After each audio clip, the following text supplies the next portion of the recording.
नमस्कार बंधुगण, आज हूँ आज अनुचिंतार अध्याय 2। नंबर 1, सहज और सरल पथ को अपनाउथिबा व्यक्ति केबे भी आग को जाई पारे नाही। नंबर 2, मुह उपरे सत कहउथिबा लोक सबुबेले अन्य रागर शिकार होइबाकु पड़े। नंबर 3, हृदय सबुबेले समस्तंकु विश्वास करिनिए, सेथिपाई तो सी सबुबेले कष्ट पाए।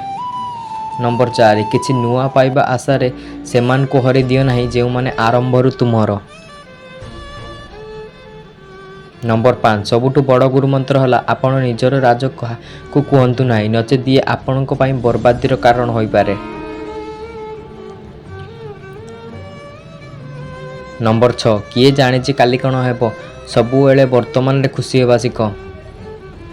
नंबर 7, आजिर दुनिया रे तुमे जहा को जेतिकी भल पाइब देव सी तुमको ठीक सेतिकी गोईठा मारिबो और भाव खाइबो।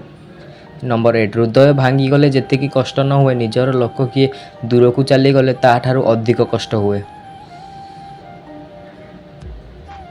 नंबर 9, मनीष दुख समय रे सेतिकी भांगी न थाए जेतिकी निज लोक ठारु धोखा पाइबा खाइबा और पर भांगी जाए। नंबर 10, जीवन को सबु बेले हसी खेली बिताओ, कहीं तुम्हें भी जान ए जीवन आ केते बाकी अच्छी। नंबर 11, जीवन रे हाथ नाही किंतु बेले बेले से एमिति चापुड़ा मारी थाए जहाँ सार जीवन मन रही थाए। नंबर 12, मनोबल वृद्धि थिले विफलता केबे हेले जने व्यक्ति को स्पर्श करि पारे ना। केते भी धरी रखी चेष्टा कर जमीती हेले हाथ खसी जाए, ए समस्या जरूर बदली थाए। नंबर 14, निज को पढ़ी थाउ आउ चढ़ी दे थाउ, सबुदिन जीवन गोटे पृष्ठा आमे मोड़ी दे थाउ। नंबर 15, किए कहिला दोस्ती बराबर लोकों सह होई थाए किंतु दोस्ती रे तो समस्ते बराबर होई थांती ना।